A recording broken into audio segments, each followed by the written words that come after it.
নিঃস্ব অবস্থায় কি দোয়া করতে পারেন একজন মানুষ, এই দোয়াটা শিখে নেন, ইনশাআল্লাহ আপনার জীবনের সমস্ত সংকট কেটে যাবে ইনশাআল্লাহ। আমি নিজেও ওই দোয়াটা বেশি বেশি করার চেষ্টা করি। দোয়াটা হচ্ছে, মুসা আলাইহিস সালাম একটা গাছের নিচে হেলান দিয়ে বসলেন, বসে দেখলেন দুইজন মেয়ে দাঁড়িয়ে আছে দূরে, পানি নিতে পারছে না, লোকজন পানি নিয়ে যাচ্ছে, ওরা দাঁড়িয়ে আছে বেচারি। মুসা আলাইহিস সালাম গিয়ে বললেন, কি সমস্যা আপনাদের? এটা নিয়ে আপনারা আবার মেয়েদের সাথে কথা বলার চেষ্টা করেন, ঠিক আছে? তো মাহারাম গায়রা মাহারাম মেনে চলে। তারা বললেন যে আমাদের বাবা অনেক বৃদ্ধ মানুষ, আমরা পানি নিতে পারি না যতক্ষণ না আমাদের কম পানি নিয়ে চলে যায়। মুসা আলাইহিস সালাম একটু বললাম না, ফিজিক্যালি খুব স্ট্রং ছিলেন, থাকে না বডি বিল্ডার, সামনে গিয়ে কথা বলে সরো পানি দিতে দাও, তখন মানুষ একটু মূল্যায়ন করে না। তো মুসা আলাইহিস সালাম এভাবে পানি নিয়ে দিলেন এবং বাছুরদেরকে পানি পান করালেন, করিয়ে গাছের নিচে এসে বসে আছেন।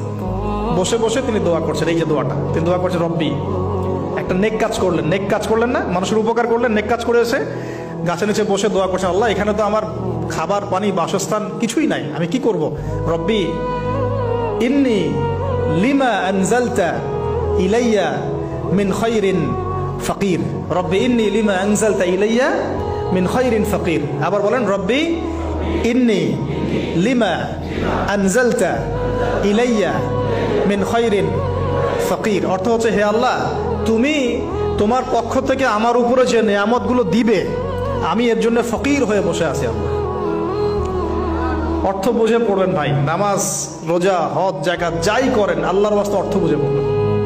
অর্থ বুঝে পড়লে আপনার ইবাদতের স্বাদ পাবেন, তৃপ্তি পাবেন, আল্লাহর সাথে কানেকশন হবে, আল্লাহর নূর পাবেন, মাআরিফত পাবেন, সত্য স্বপ্নও দেখবেন তখন ইনশাআল্লাহ। তখন শুয়ে সত্য স্বপ্ন দেখবেন ইনশাআল্লাহ। আল্লাহ পাক তৌফিক দান করে দেন।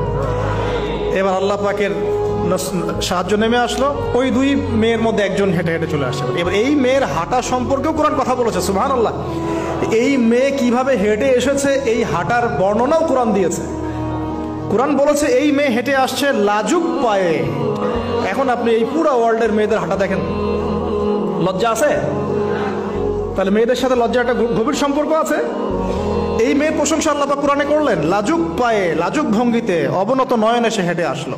এখন আপনি কেলে যান, গো টু খেল, আপনাদের টুইন টাওয়ারে যান, দেখেন সবার হাঁটা চলা দেখেন। হায়া লজ্জার কোনো বালাই আছে এখানে? আমি গত লেকচারে বলেছিলাম যে আদম আলাইহিস সালাম এবং হাওয়া আলাইহিস সালাম, ইবলিস তাদের সাথে প্রথম যে আচরণ করেছে ওই ফল খাওয়ানোর পরে, সেটা কি? তাদের গা থেকে পোশাক খুলে পড়ে গেছে, মানে নগ্ন করে দিয়েছে আমাদের পিতামাতাকে। মহাবিশ্ব নগ্ন করে দিয়েছে কে? ইবলিস। তো এখন এই পৃথিবীতে আমরা যারা নগ্নতার চর্চা করছি, তার কার এজেন্ট আমরা বুঝতে বাকি আছে?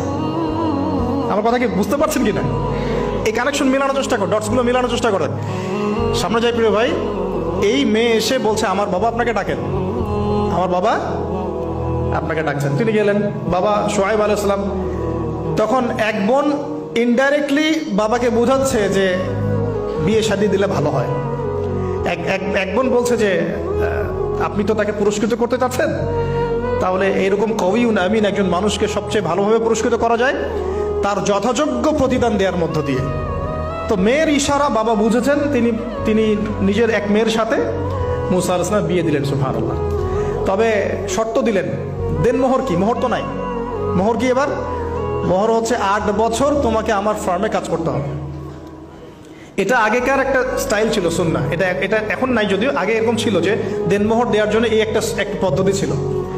যেমন ইয়াকুব আলাইহিস সালামের ক্ষেত্রেও এরকম 7 বছরের কথা আসছে, তিনি 7 বছর তার শ্বশুরের ফার্মে কাজ করেছেন। এটা নতুন ছিল না ওই সময়, এটা কমন ছিল। এখন যেমন আমাদের দেশে কমন 10 লাখ টাকা মোহর হবে, 10,000 টাকা দিব, বাকিটা সব বাকি, তাই না? তো এরকম আর কি কমন কিছু বিষয় থাকে আর কি। আস্তাগফিরুল্লাহ, মাফ করো। বলবে বাসরাতে, বলবে আমাকে মাফ করে দাও। শুরুতেই নিজের গায়রথহীনতার পরিচয় দিল। আবার এদিকে শ্বশুরের কাছে মাশাআল্লাহ মোটা অঙ্কের ডোনেশন নিতে চাচ্ছে, যৌতুক। বিয়ে আমাদের ওখানে মাশাআল্লাহ মানে কেনা বেচা, মেয়ে বিক্রি করতেছে আর ছেলে কিনতেছে। এবার 8 বছর পূর্ণ করা হলো, তিনি আরো 2 বছর 10 বছর পূর্ণ করলেন। এই 10 বছরে মুসা আলাইহিস সালাম নববী পরিবেশ পেলেন, অভিভাবক পেলেন, স্ত্রী পেলেন, প্রেমময়ী সন্তান ইত্যাদি সবকিছু। এবার আল্লাহ রাব্বুল আলামিন তাকে মিশরের দিকে যাওয়ার যে সময়টা এখন হয়ে গেছে, 10 বছর হয়েছে, মিশরের দিকে যেতে হবে। যাওয়ার পথে স্ত্রীর প্রসব বেদনা উঠেছে। তখন মুসা আলাইহিস সালাম আগুন খুঁজছেন। আগুন কি খুঁজছেন ভাই? আগুন খুঁজতে খুঁজতে তুর পাহাড়ের ওখানে গিয়ে দেখছেন যে আগুন গাছে জ্বলছে। সবুজ পাতার উপরে আগুন, তিনি অবাক। এই সময় আওয়াজ আসলো, বিসমিল্লাহির রহমানির রহিম, ইন্নী আনা রাব্বুক ফাখলা'না আলাইক ইন্নাকা বিল ওয়াদিল মুকদ্দাস তুয়া। মুসা, ইন্নানি আনা আল্লাহ লা ইলাহা ইল্লা আনা ফা'বুদনি ওয়া আকিমিস সালাতা লিযিকরি। মানে এখানে অনেকগুলো কথা আছে, সূরা তাহার মধ্যে আছে। আওয়াজ চতুর্দিক থেকে ভেসে আসলো।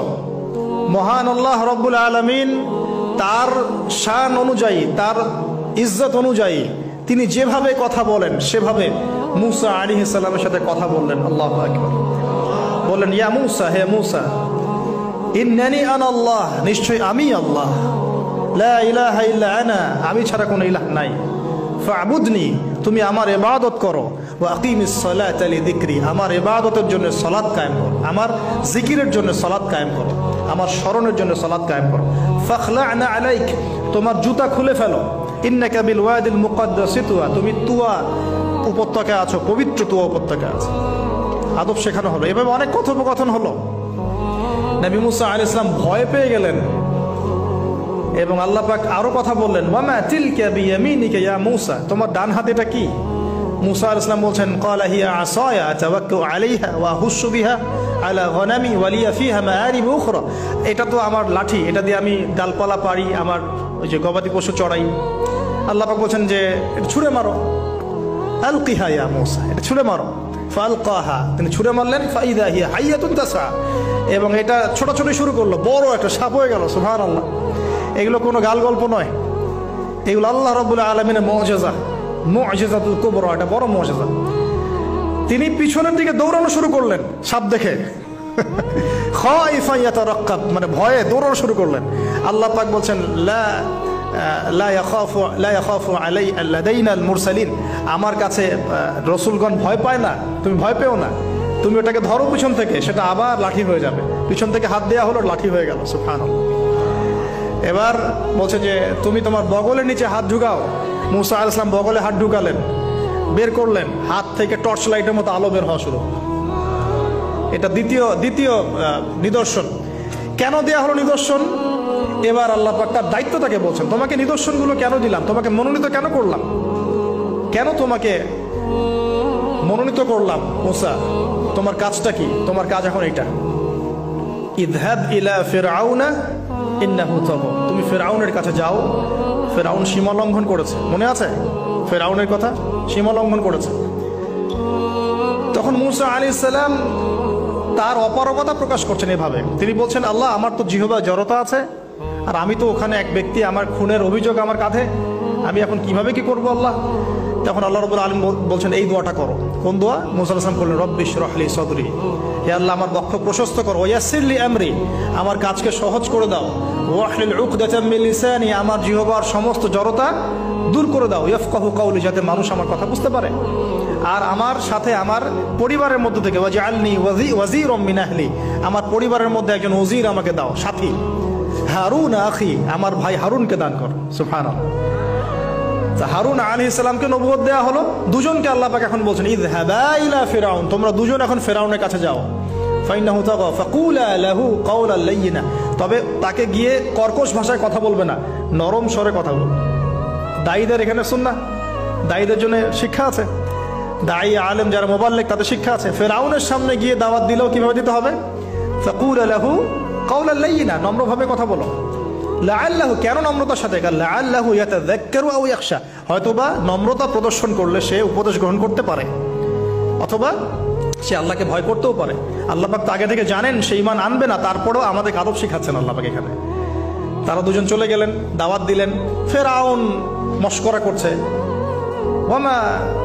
ওয়ামা রব্বুকুম ইয়া মুসা, তোমাদের দুজনের রব আবার কে?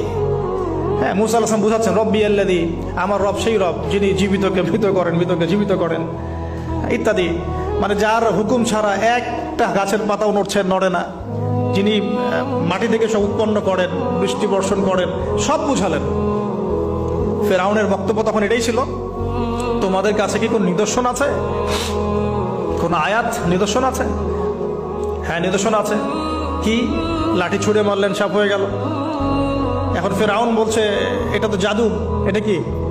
আমার জাদুকররা ওটা পারে, জাদুকরদেরকে ডেকে না হলো, জাদুকররাও লাঠি ছুঁড়ে মারলো, সাপ হয়ে যাচ্ছে।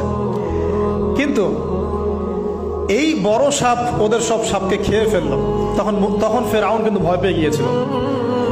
এরপরেও এই হাত বের করে আলোর এই নিদর্শন দেখানো হলো, তাওহীদের দাওয়াত দেওয়া হলো, ফেরাউনকে ভয় করতে বলা হলো, ফেরাউনকে সতর্ক করা হলো যে আমার রব, আপনার রব, সবার রব হচ্ছেন আল্লাহ। সবকিছু বোঝানো হলো, কিন্তু ফেরাউন এই কোনো কথাই গ্রহণ করলো না।